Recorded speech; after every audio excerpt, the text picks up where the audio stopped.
बिहार से लेकर दिल्ली तक इन दिनों सत्यपाल मलिक सुर्खियों में है।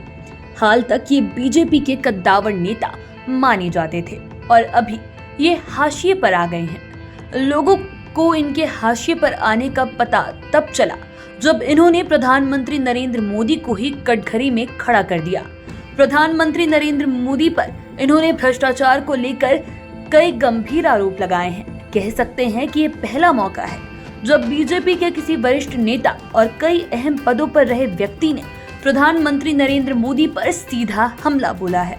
लेकिन आश्चर्य की बात तो यह है कि सत्यपाल मलिक के आरोप पर ना तो पीएम कुछ बोल रहे हैं, ना ही कोई केंद्रीय मंत्री ने किसी तरीके का पलटवार किया है। खास बात कि सत्यपाल मलिक का बिहार से भी कनेक्शन रहा है।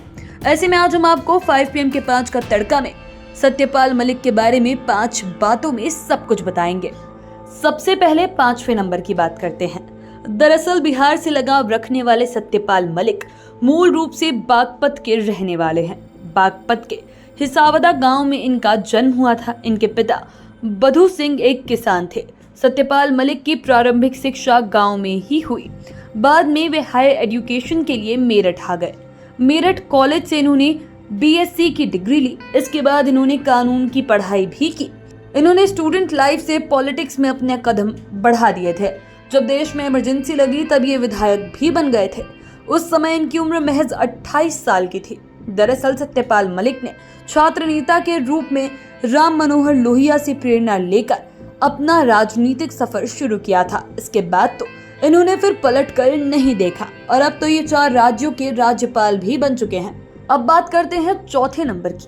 हमने आपको बता दिया कि जब देश में इमरजेंसी लगी थी, जब इंदिरा गांधी ने इमरजेंसी लगाई थी, उसके पहले सत्यपाल मलिक विधायक बन गए थे।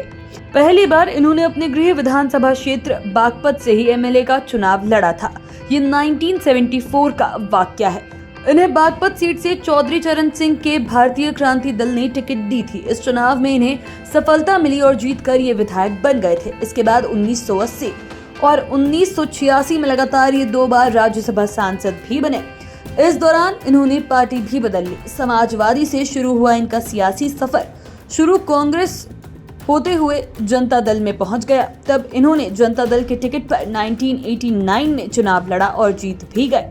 इस तरह ये सांसद बनकर संसद में पहुंच गए। जनता दल से ये 1991 तक अलीगढ़ सीट से सांसद रहे। इसके बाद एक बार फिर इन्होंने सपा का दामन थाम लिया और 1996 में सपा ने इन्हें लोकसभा का टिकट भी दे दिया, लेकिन ये जीत नहीं पाए। अब बात करते हैं तीसरे नंबर की।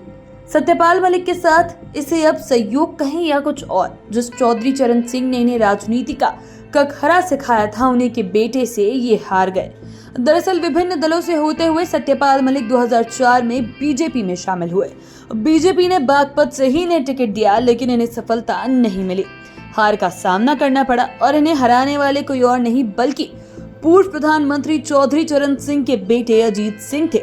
इस चुनाव में ये तीसरे नंबर पर चले गए। बीजेपी ने हार के बावजूद सत्यपाल मलिक को अपने साथ रखा और 2012 में उन्हें बीजेपी का राष्ट्रीय उपाध्यक्ष बनाया गया। दरअसल सत्यपाल मलिक जाट समाज से आते हैं और यह वो दौर था जब बीजेपी उत्तर प्रदेश में अपनी जमीन तलाश रही थी और उसे एक जाट लीडर की तलाश थी। इसके बाद तो बीजेपी ने इन्हें कई महत्वपूर्ण पदों की जिम्मेवारी सौंपी। अब बात करते हैं दूसरे नंबर की। आपको जानकर सुखद लगेगा कि सत्यपाल मलिक का बिहार से भी ठीक ठाक कनेक्शन रहा है। दरअसल जिस समय इन्हें बीजेपी में कई बड़ी जिम्मेवारियां सौंपी जा रही थी, उस समय नरेंद्र मोदी देश के प्रधानमंत्री बन गए थे। इसके बाद साल 2017 में यूपी में भी बीजेपी की सत्ता आ चुकी थी। इस दौरान ये नरेंद्र मोदी के नजदीक आए, उनसे व्यक्तिगत संवाद हुआ और रिश्ता गहराता गया। इसके बाद 30 सितंबर 2017 को इन्हें राज्यपाल बनाकर बिहार भेजा गया। पहली बार इन्हें राज्यपाल की जिम्मेवारी मिली थी। हालांकि सत्यपाल मलिक बिहार में बहुत अधिक दिनों तक नहीं रह सके। करीब 11 महीने के बाद ही इनका बिहार से तबादला हो गया और अगस्त 2018 में इन्हें जम्मू कश्मीर का राज्यपाल नियुक्त किया गया। अब बात करते हैं पहले नंबर की।